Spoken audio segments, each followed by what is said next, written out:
Ang CCTV o Closed Circuit Television ay unang na-develop noong June 1927 ng isang Russian physicist na si Leon Termin. At ginamit din ito noong 1942 para ma-monitor ang launching ng V2 rockets na inimbento ng Germans. Ngunit sa ating bansa ay na-introduce lamang ang paggamit ng CCTV ilang taon pa lamang ang nakakalipas. Noong 2014, ang Quezon City ay nagsimulang mag-implement ng No CCTV, No Business Permit na policy. At dahil nga sa malaking role ng CCTV sa mga pag-solve ng mga kabi-kabilang krimen sa ating bansa, ay na-required na ito na ikabit sa lahat ng mga barangay nationwide, lalo na nga sa mga public areas. Malaki din ang naging role ng CCTV para sa pagresolba ng malalaking krimen sa ating bansa sa mga nakalipas na taon. Ang kwento po na aking ibabahagi ay ang pangyayaring kasalukuyang pinag-uusapan pa rin ng karamihan.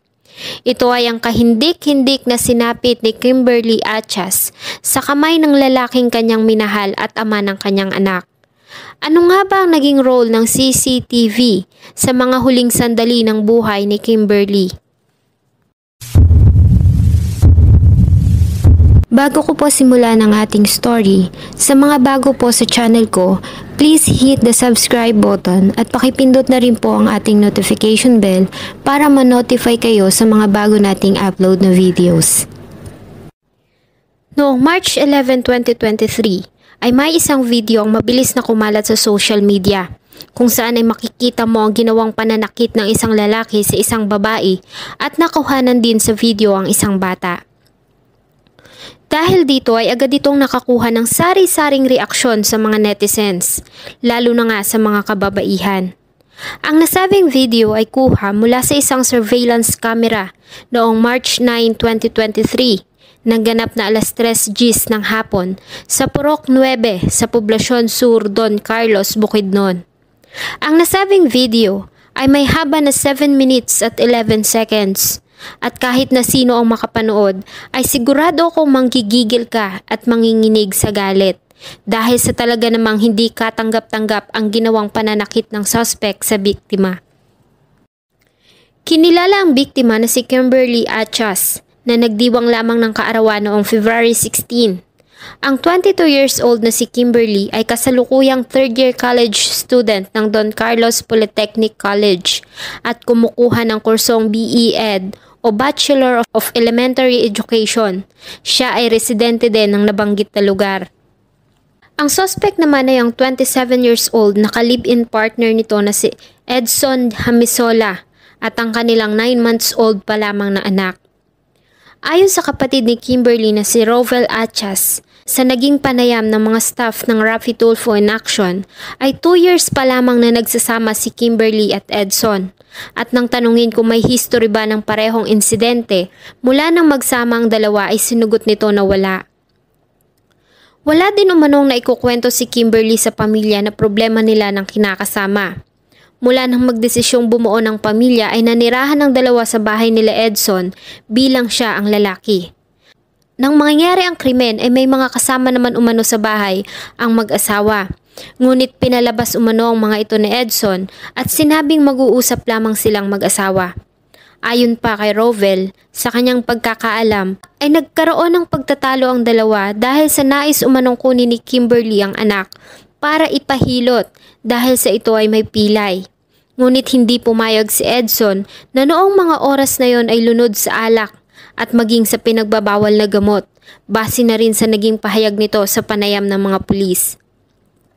Ayon sa mga pulis na rumisponde sa crime scene, ay nakatanggap sila ng report noong March 9 dahil sa ginawa umanong pang-hostage ng isang lalaki sa kanyang asawa at anak. Agad namang rumisponde ang Don Carlos Police sa nasabing pangyayari. At nang makarating sa lugar, ay hindi pa nila nagawang ma-penetrate ang bahay dahil sa naka-double lock ito mula sa loob at ayon sa ilang mga report ay gawa sa bakal ang pintuan. Kaya naman para makapasok ay sa bubungan ng bahay dumaan ang mga kapulisan at doon na nga nila nakita ang nakapanlulumong kalagayan ni Kimberly. Nang kanila itong madatnan ay humihinga pa ito, kaya naman ay agad nila itong isinugod sa Don Carlos Doctors Hospital. Ngunit diniklara ito ni Dr. John Mark Reynold Balaba na wala ng buhay upon arrival. Si Kimberly ay nagtamo ng maraming mga sugat at bugbog sa kanyang katawan, at ang 16 na saksak sa kanyang lieg ang naging sanhi ng kanyang kamatayan. Samantala, ay sinubukan pang tumakas ni Edson ngunit agad din siyang napasakamay ng mga kapulisan sa tulong na din ng mga barangay officials sa kanilang lugar. Ang CCTV footage ay napasakamay ng mga pulis na siya umanong kanilang gagamiting probe para sa pagsasampa dito ng kaukulang kaso. Sa ginawang primary investigation ng mga kapulisan ay napag-alaman nila na si Edson ay dumaan na sa isang rehabilitation program sa Manila. Ngunit nang makalabas ay muli itong bumalik sa bisyo, lalo na nga na magtrabaho ito sa Bosco Side sa Quezon City. Ayon din sa ilang kaibigan at kakilala nito ay malakas itong uminom ng alak. Umamin din siya sa mga pulis na siya ay gumagamit ng pinagbabawal na gamot nang gawin niya ang krimen. Nag-positive din si Edson sa isinagawang test. Sa kasalukuyan ay nasa custody siya ng Don Carlos Municipal Police habang pinoproseso pa ang kaso na isasampa sa kanya. May ilang larawan pa nga ang lumabas sa social media kung saan ay sinuotan nila ito ng helmet sa kanyang ulo dahil sa hinahampas umano nito ang ulo sa pader sa kanyang selda. Marahil ay dahil sa sinisisi niya ang kanyang sarili sa kanyang ginawa. Magsisi man si Edson ay huli na dahil sa hindi na nito maibabalik ang buhay ni Kimberly. Maaga niya ding tinanggalan ng kalinga ng isang ina ang kanyang anak. Sa isang interview sa ama ni Kimberly ay sinabi nito na itutuloy nila ang pagsasampa ng kaso kay Edson. At nang tanungin naman tungkol sa kumakalat na sensitibong video ay sinabi nito na mas mabuti na kumalat ang nasabing video at mapanood ng karamihan kung papaano pinatay ng walang pusong lalaki ang kanilang anak para umano hindi na ito pamarisan. Si Kimberly ay dadala sa kanyang huling hantungan ngayong araw ng March 19, 2023. Minabuti nang hindi ko po ipakita ang CCTV footage dahil po sa sensitibo nitong nilalaman. Gayunpaman ay makikita mo pa rin ito sa social media kahit pa nga binura na ang original copy.